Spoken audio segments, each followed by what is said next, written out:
Hello.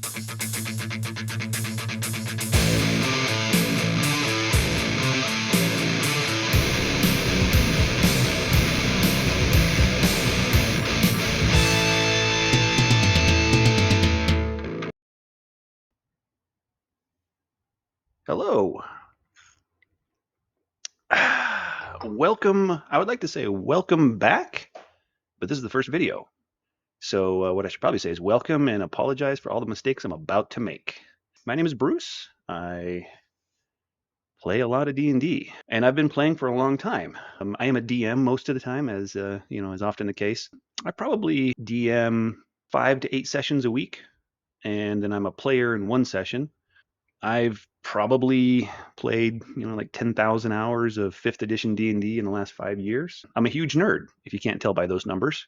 And I see a lot of things with players, and as a player, when I've been a player, that aren't intuitive to think about when you first approach D&D.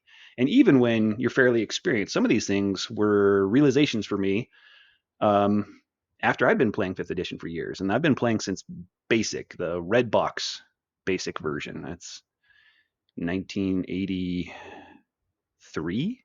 So I just dated myself there. But yeah, so I've played a lot of D&D. Am I an expert? No. I'm not a game designer. The main thing I think I want to accomplish is to help people have more fun playing D&D. Right? D&D is good, but it could be better. The topic I want to first talk about is one that's not intuitive to start with. And that's why I want to talk about it. It's kind of an underlying theme in the game, but it's not directly talked about in any of the books. I think it's an important one to cover because it is important to have more fun. My whole philosophy with D&D is that it is a game. It is for fun. D&D is fantastic. It's a combination of creativity, role playing. Through fantasy, you can live out this fantasy of being this heroic warrior. You can be the powerful wizard. You can be, all these different things. And that's what's called living the fantasy, right? Living out this fantasy, which is a core part of D&D. I think if you're not trying to live out a fantasy with your character, then I think you're missing out on a lot of the fun. Conversely, if you ignore the mechanics of the game, then you're no longer playing a game. It's now just shared storytelling or shared role play, without any game mechanics. And so it's no longer a game. It's something else entirely. If that's what you want to do, then frankly, D&D is probably not the right medium for you, right? Just try something else that's got a lot less rules, right? D&D has a lot of rules. We're going to start with how to create your character easier, right? How to approach it so you don't feel overwhelmed, so you don't feel like you have to do a bunch of homework reading, multiple books so that you understand everything, so you build the right character, but also how to create a character that's going to deliver on the fantasy you're trying to live. Okay. I see lots and lots of players. I've probably played DM'd for 200 or 300 players. And so what I see a lot of is I see a lot of people who make a character and have this fantasy in their head of what that character is going to do, and then they get into actual play and it doesn't deliver on it, right? You're trying to live this fantasy of being this great warrior and, striking down your foes with weapons. And then they didn't quite build it right. And they get into combat and they miss every attack, or even if they do hit, they do hardly any damage. And that's not the fantasy they were going for, right? They're going for this fantasy of like striking them down with like a few blows. One guy, I remember his whole thing was he wanted to be a swordsman that was like beheading people, but he built a character that he missed most of the time, and when he did hit, it was very low damage, so he never beheaded anybody, and he was disappointed. And that disappointment is the tragedy, right? Because D&D can be great, but there are so many things to understand that if you don't put your character together right, then you're just not going to have fun because your character's not going to deliver on this fantasy, right? Whatever the fantasy is. And I'm not here to tell you like how you should and shouldn't build your character. That's not the point, right? It's how to build it so that it delivers on the fantasy, right? If the fantasy you want to live is a character who is terrible at combat and is like a fast talker, good at lying, swindling people, and avoids combats in every scenario, and so they have very poor combat skills. That's what you intended, and then you build a character that matches that. Great. You didn't do anything wrong. Like, you don't have to build for combat or anything like that. Like, you just need to be able to build it so that it matches what you're trying to do. So that you have fun, right? This is the goal, right? Make it easier to plan a character that lives up to your desired fantasy. So here's the outline of what I'm going to cover in this video. 1, what is a party role? 2, why this matters. 3, what are the 10 party roles? And 4, we'll end with a class tier ranking by role, because data is fun and juicy. And so let's put some data out there to end on, right? Okay, so first off, what is a party role? Okay, a party role is a function that your character is going to perform that is frequently of value to the party. You build your character around this. So for example, you want to be the healer, okay? Healing is very frequently of value to the party, right? When you take damage, you need somebody to heal it. You need some way to heal it. So it's pretty often that comes up, and it is something you can build your character around, where if you build for it, you're going to be a great healer. If you don't build for it, then you're not a good healer. So that's what I mean by a role, right? It's something that's valuable frequently, and that's an important part. Frequently. Let's use a counter example to show what I mean by that. So the history skill. You can build your character to have a great history skill, to be really good at making history checks, and that would have value. It just doesn't come up very often, right? History checks, even I call, as a DM, my DMing style is I call for a lot of ability checks, a lot of skill checks. My players probably make more skill checks than they do attack rolls in a session. And even then, a history check comes up not every session, like every, I don't know, 2 to 3 sessions. So it just doesn't come up often enough that if that's the only thing you're good at, then you're not going to contribute a lot. And if your character's not contributing to the party a lot, you are not going to have fun, right? You're not going to feel like you're of value to the group. And that's where a lot of fun comes from. Hey, I did a thing and the whole party benefited from it. And they cheered for me when I did it because it made them, made us succeed. It overcame the challenge, or it made them better at whatever they were doing, right? That sense of teamwork and adding value to the group is where we derive a lot of fun from. And it's something you build your character around. Why does this matter? All right, this is one that's juicy. Why does it matter? First of all, you want to align the mechanics of your character with the fantasy you're trying to play. So here are some examples, and I'll use Lord of the Rings. If you're playing D&D, you've probably seen Lord of the Rings. I don't know. Maybe there's a few out there, but most of us, right, you've seen Lord of the Rings. So in that party of the Fellowship of the Ring, the first movie, you can see that each of these characters has a different role they're playing in the party. Some of them you could say are mechanical, like they're warriors, right? They stand on the front line, they, go into melee with the enemy, they fight with their weapons, and they keep the bad guys away from the, less tough members of the party, right? That's a role, in D&D. It's not explicitly written in any of the rules, but in the community, it's come to be known as the frontliner role. You stand on the front line, and you're doing damage, but your job is also to try to keep them from getting to the back line, right? Then you see Gandalf. And good examples of these frontliners is Aragorn, Gimli, Boromir, right? I'd say all of those are frontliners. And then you've got Gandalf, who's a wizard, and he's casting these spells. I would like to say powerful spells, but if you really think about it and look at what he's doing in the show, like I don't think he casts any spell above 3rd level. And even if they're not super high level spells, any spell is something that the warriors can't do, right? You have all these warriors who have no magic and can't be casting spells, and those spells bring a function and a value to the party that no one else can do. Even though speaking with animals, or moths in this case, it's of high value, even though it's not a high level spell, right? That's a 1st level spell, but nobody else can speak to the moths and call the eagles, right? Only Gandalf can. Why does this matter? Why talk about it? So let me just first off address the elephant in the room. There is no ideal party composition for mechanics. Even though some are better than others, you should not talk about roles in a party because of that. That's not fun, because it gets into the area, you start getting into the area of telling people what they're allowed to play and what they're not allowed to play. And that is contrary to the point of D&D, right? One of the points of D&D is individualization. I can be and play whatever I want. Okay, so we're not here to say get together and you start telling members of the group, you have to play this and you have to play that. No, I'd say you're doing it wrong. But why should we talk about it? We should talk about it, or you and your group should talk about it, to maximize your fun, or to increase the fun that everyone's having, because you need to align the party's expectations, the whole group's expectations, with what all the roles in the party are. One thing I frequently see groups do is make their characters so that none of them are frontline. And I think if you played, a lot of games, you see these concepts, right?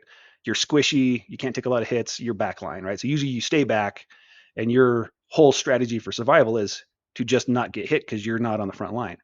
Well, guess what? If the whole party is not front line, then everyone's front line. because those enemies are going to walk up to somebody. And if none of you have planned your character to deal with that, that person's going to get clobbered, right? And then you're not having fun because you're not doing any of the things you wanted to do with your character because your character is unconscious or dead. I've seen parties where everyone did that. They were all kind of these backline type builds. Is it wrong to build a party that's all backliners?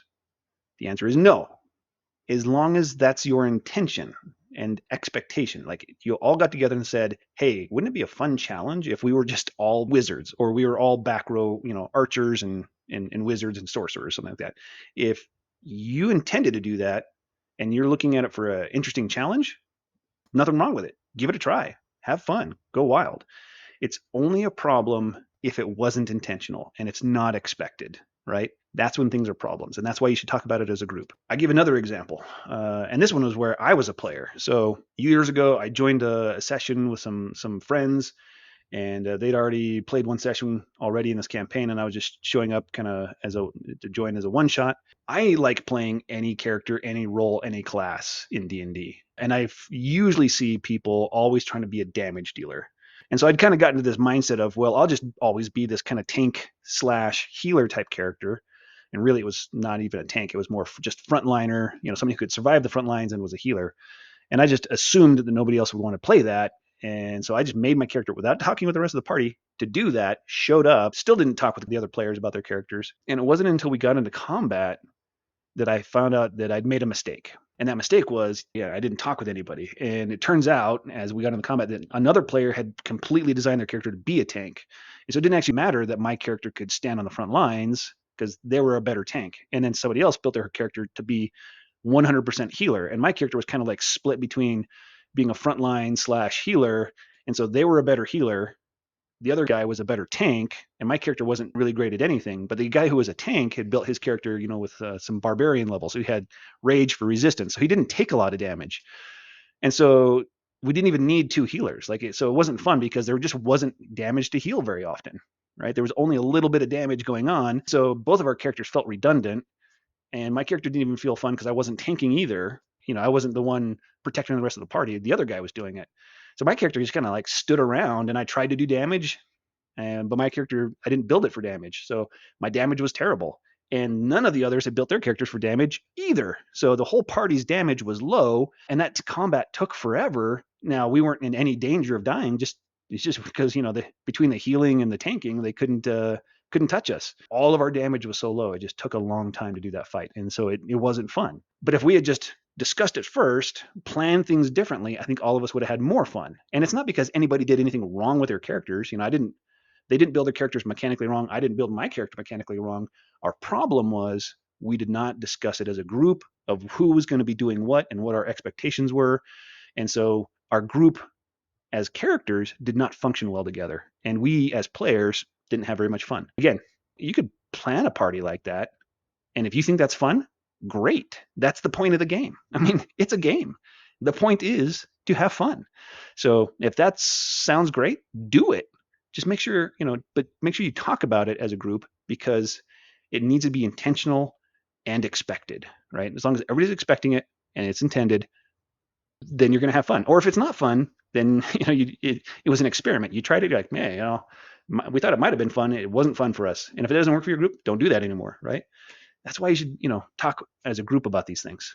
Let me do a few more examples, right? So the campaign where I am a player, actually, not the DM, which is rare for me. I'm kind of one of those forever DMs. My character is a cleric, and he's built to survive on the front lines. His damage isn't very high, but he's a great healer. It's a life cleric. And it's a lot of fun because he's in a party with two barbarians who stand on the front lines, and barbarians are great at the front line. Like, they're built for that, just as the base class. You don't even have to do anything. You just pick a barbarian and you're a great frontliner. Okay. That's one of the great things about barbarians. But they're on the front line and taking a lot of damage because the rest of the party is backliners. So they're taking a lot of damage, but my character feels awesome because I'm healing them, keeping them alive, right? In fact, one of the best moments of that whole campaign was this moment where just one barbarian just got wrecked. They had, I don't know, it's a few levels ago. I think they were up at like 120 hit points or something was their max. And they got dropped to 0 after a couple of rounds. And they were at 0 unconscious. And my cleric dropped a heal spell on them, gave him 70 hit points, boom. that felt awesome. And there, everybody was like, whoa, like, this guy went from 0 to 78 hit points and with just one action from my character.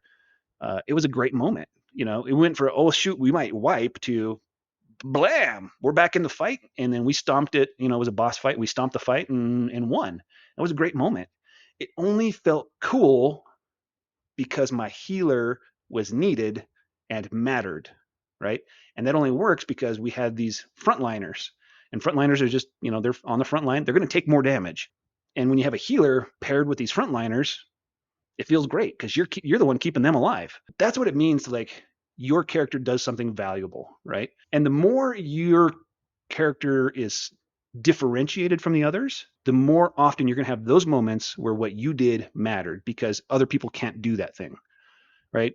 If you show, if you discuss it with a group and, there's a bunch of frontline warriors and there's like some wizards and sorcerers in the back and a rogue, and you're the only one who can cast a heal spell, you're going to have fun playing a healer because your healing will matter a lot.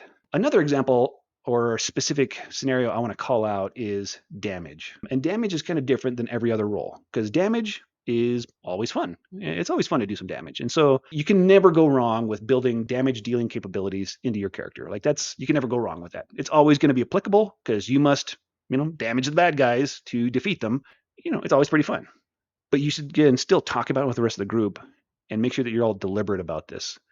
I've seen a lot of parties where everybody tries to build a huge damage dealer, and you would think that they were all having fun, but they often don't, or at least not everyone does. Because what I see is when everybody's trying to do the same thing, the only way to differentiate yourself is to be the best at it. And in all of those parties, yes, one person was the best at damage, and they're consistently the best at damage. And how does everybody else feel in that moment?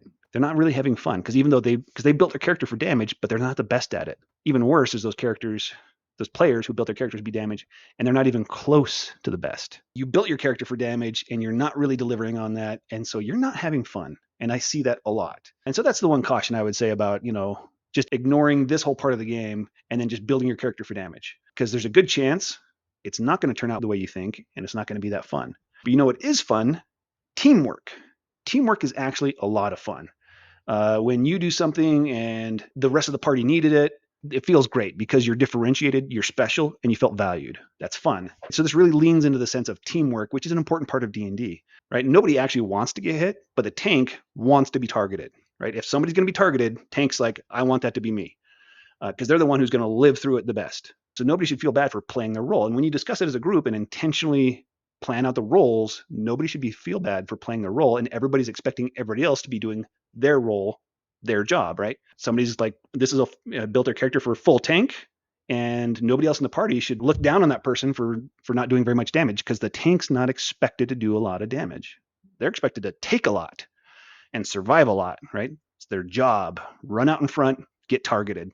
So it really helps you feel more free and have fun and lean into the role that is part of the fantasy of this character you're creating, right? Part of the fun.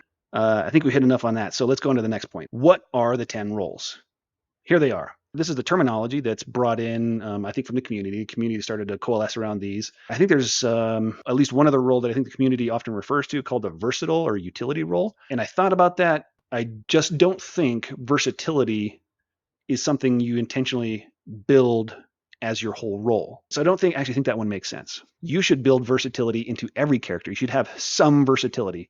Even though there are 10 roles, and these are action, function-oriented roles. You build your character to be good at this. One of the other things that I want you to think about is you should make sure your character is not only good at just this one thing. You want to build your character so that they've got some other things they can do, and probably you'll have one primary role. You build your character to be really, really good at this one thing. And it's actually good to do that so that there's differentiation in the party, so that there's fun, right? So that each of you has more of those moments where I did the thing that saved the party. I did the thing that was super valuable, right? When you're all differentiated, all of you will have more of those moments. So build your character to be really good at one of these, but also build your character to be, kind of good at a couple others. So that one, there's backup for some of these other things in the party. But two, and this is probably the most important part, is that you will have something useful and interesting for your character to do more often. All right, so let me give you an example of that. The tank. right? You build a super awesome tank. And when that tanking is valuable, that's going to feel great. But if your character can't do anything else, they have nothing else to bring, like they have no non-combat features, then guess what? You're not having very much fun outside of combat. And depends on the session, and it depends on the DM style. But let's call it like the average, right? Which is frankly probably half of every session should not be combat. Okay, what are you doing with your character when it's not combat if the only thing you're good at is tanking and you can't do anything else? Your character's just kind of following the rest of the party along. You're going to be bored for that hour and a half to 2 hours, or however long the session is. You're going to be pretty bored because you're not doing anything. You're not contributing anything. You're not participating. It's not going to be fun.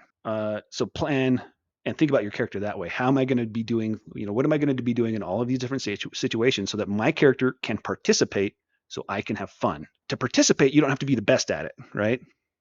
You just have to be good enough that it's worthwhile for you to do the thing.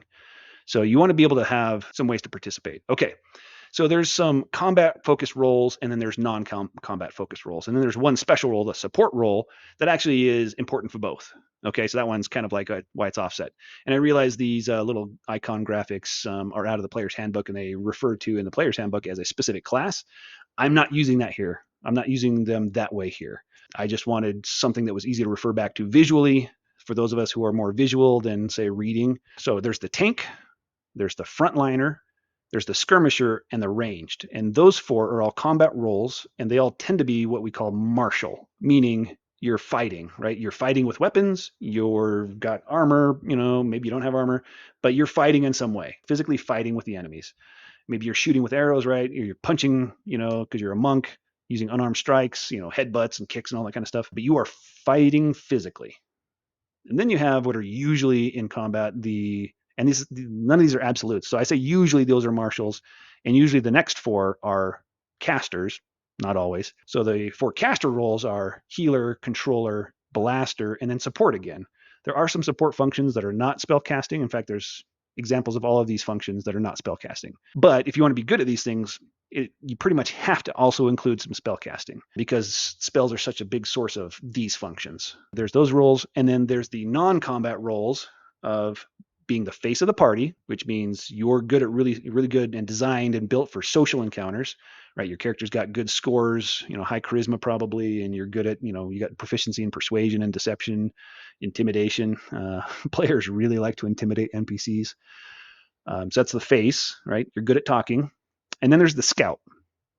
So it's not combat, but it's combat adjacent, because usually what you're scouting for, not always, but usually you're scouting for intel, right? There's the enemy layer. You got to go in there and either kill somebody or get something and get out. And so the scout is going in there to gather information. Where is everybody positioned? Where's the thing you're trying to get to?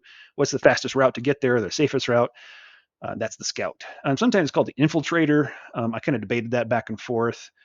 I think infiltration is kind of a specialized niche, because infiltration is kind of like you had a way to get this group to accept you. Like scouts you're trying to be unseen and undetected. Infiltration is more, I'm trying to get this group to accept me as one of their own. I want the castle guard to think I'm a castle guard, and so I'm using magic to help accomplish that. I also have some face skills, so I'm good at lying. I've also got some, I don't know, disguise kit, and a bunch of spells come to mind. And that's kind of a very specialized niche, and it does come up, but I wouldn't build your character for that, because it's not going to come up enough that you're going to be able to utilize that frequently. Like infiltration is something that in my campaigns, every 10 sessions, maybe it depends on the nature of the campaign that you're playing. Talk with your DM if you're thinking about going that way. And I think there's a lot of nuances to all these things. And I'm going to kind of put that all aside, focus on these 10 as the most intuitive and straightforward ones to start with, and then maybe we'll branch out later. Okay, we'll get to the last thing, which is the class tier rankings by role, because data is fun, and I guess seeing somebody's opinion on data and their analysis of it is fun too, or at least fun for some of us. So this is only how I would rank each of these classes at each of the 10 roles. So 13 classes, 10 roles. This is how I would rank them at level 4. And so I did this analysis, and I have this chart for every tier, and I just picked the last level of each tier. So level 4, level 10, when I say tier, I mean the tier of play.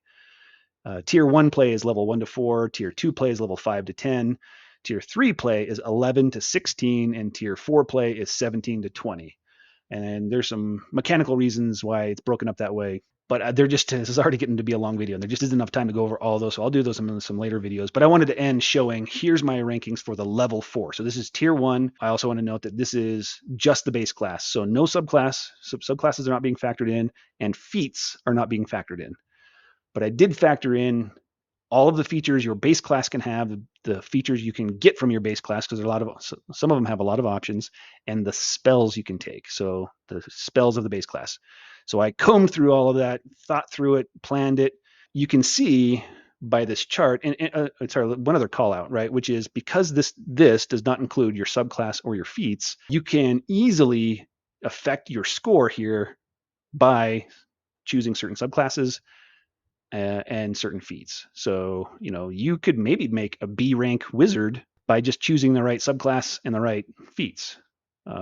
I think it's pretty easy to bring yourself up one rank, maybe 2, depending on your subclass choices and your feats. And if you certainly multi-class, you can bring it up even more. When you start multi-classing, sky's the limit because you're not locked into one of these classes. But I wanted to keep it simpler and straightforward because I'm trying to make this more accessible for everybody. People who are maybe a bit newer to D&D, I wanted to make this prospect of creating a character far less daunting, far less overwhelming. So let's keep multi-classing to the side because things get real complicated when you start multi-classing. For some people, you're all about the complication and you love doing the analysis and you're really experienced. Great. Have a good time multi-classing. That's awesome. I love multi-classing. But until you feel confident with the classes you're going to put together as a multi-class, I would stick with one. You don't need to worry about is your character going to be good enough if you choose a class that aligns with one of these roles as shown here, right? You're probably going to be good. You're probably going to be okay and have a good time. But you can see that some classes are inherently better at some roles than others.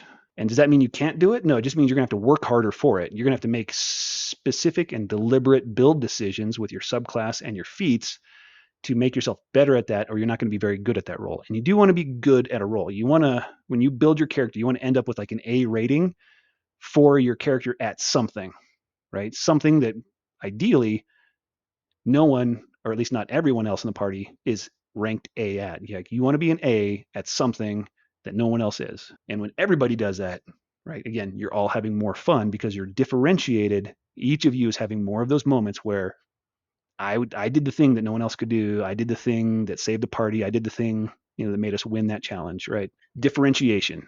So you can see, for example, wizards inherently quite good at being a blaster controller. Warlocks are an interesting one. They got a lot of A's, but warlock is an interesting one because they have the potential as the base class to be an A at any of those or a B at the scout, but they cannot be all of those at the same time.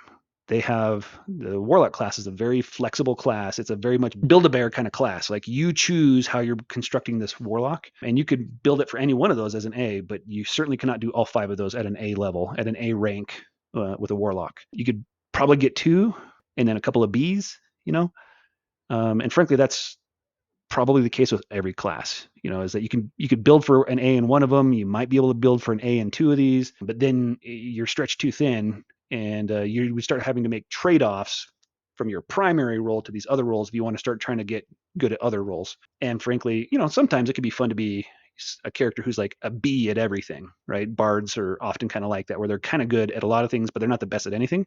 And there is a place for that in the party, which is you're going to back up to everyone. And if that's intended, great, that's going to be fun.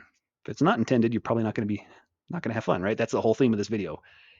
Intent.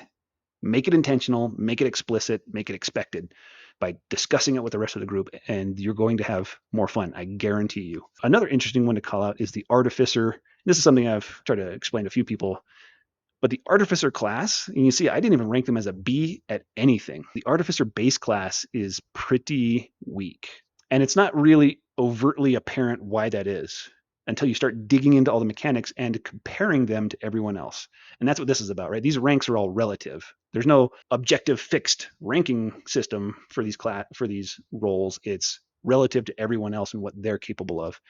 And the Artificer ranks D or C at everything in my book. That is the base class. And again, this is only level 4. So the win for Artificers is that their subclasses often do a lot more lifting for them. And so with their subclasses, when you factor that in, they actually do pretty well at some of these roles with their subclass. Okay, and that's it. So I'm going to end it there. This actually got a lot longer than I was intending. So I'm going to wrap it up. Thanks everybody for watching. Please comment and let me know like what I missed, what I got wrong, what you disagree on. I think things only get better when we have feedback and we discuss things as a group and everybody's open-minded about it. So thanks everybody, and have a good day.